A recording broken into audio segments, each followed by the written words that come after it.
heat pump. This is a main switch. This is switch for compressor. This is switch for stirrer. This is a compressor, which is hermetically sealed compressor. There are three kinds of compressor: open compressor, then hermetically sealed compressor, semi-hermetic compressor. So this one is the hermetically sealed compressor. It has three pipes. One is a charging pipe, which is shown by this blue color. Then this is a discharge pipe, which is going to be inlet for the condenser. So this is condenser. Then there is a suction pipe. So this Tesco tape insulated pipe is a suction to the compressor, and this bare pipe, which does not have any insulation, which is shown by the red color, it is a discharge pipe and it is going for the condenser. So this is condenser, which is nothing but the tank, and around the tank there are coils through which the refrigerant going to be flow. So this is condenser. After the condenser, there is a capillary tube, that is we call as an expansion valve. So this is capillary tube, and after that this is a heat absorption tank, or we can call as a evaporator. So evaporator consists of coils as a tank shape, and within that there is a water stored, which is 40 liter water. Here also in condenser there is a 40 liter water. Then this is a high pressure gauge, this is a low pressure gauge.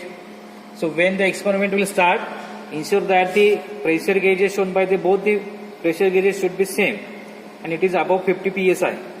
Then this is a high pressure gauge. This is a HPLC cutter. So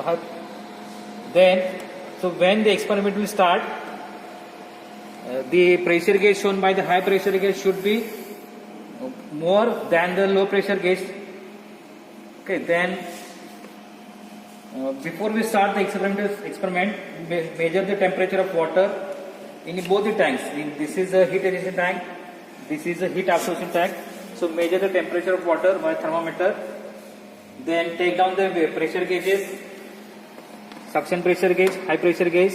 Also take down the measurement of energy meter. Then this is a dryer. What is the purpose of dryer?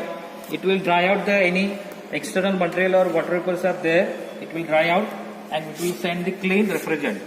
So refrigerant used here is R134A refrigerant. So when we start the main switch, then start the stirrer motor. Okay, so these are the stirrer motors which are kept in a heat rejection tank and heat absorption tank.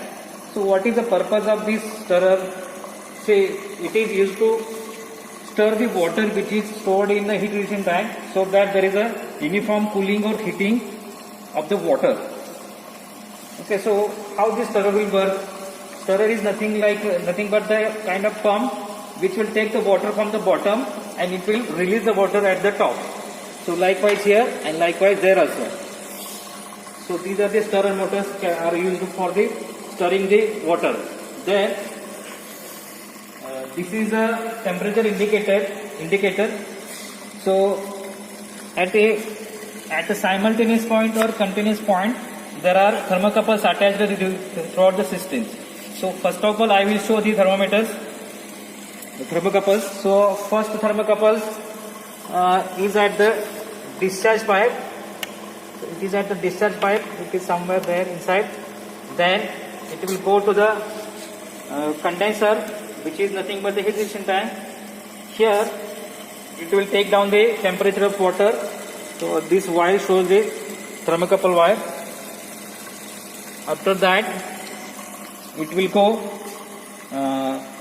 to the expansion valve. So within that, inside the cabin, there is one more thermocouple have been there, which will record the temperature of the refrigerant. Then it will go to the heat absorption tank or evaporator. So if you see here, there is a kind of wire.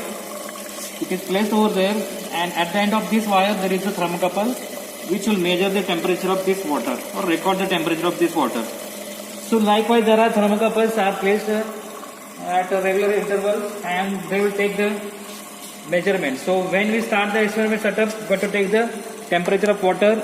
We have to take the temperature of water of heat absorption time and heat rejection time. So initial temperature, initial pressure gauges, and take down the temperature of this. So here if you see that at point number 1 there is a discharge gas temperature. So I will show where is the point number 1. So this arrow shows the temperature of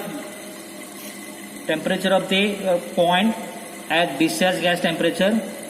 So this is discharge at the end of the compression. So this is point after the compression. Then second point, liquid line, that is after condensation. Then third point, after expansion temperature, that is after expansion. Then fourth point,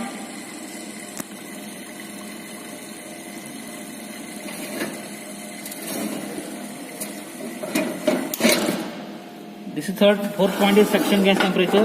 Fifth point is absorption tank temperature and gas line temperature.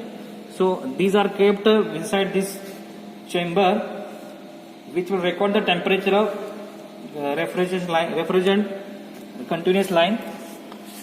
So we have to take down this temperature at every 10 minutes till the 40 minutes.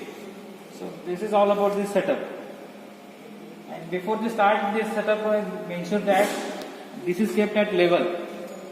Okay, thank you.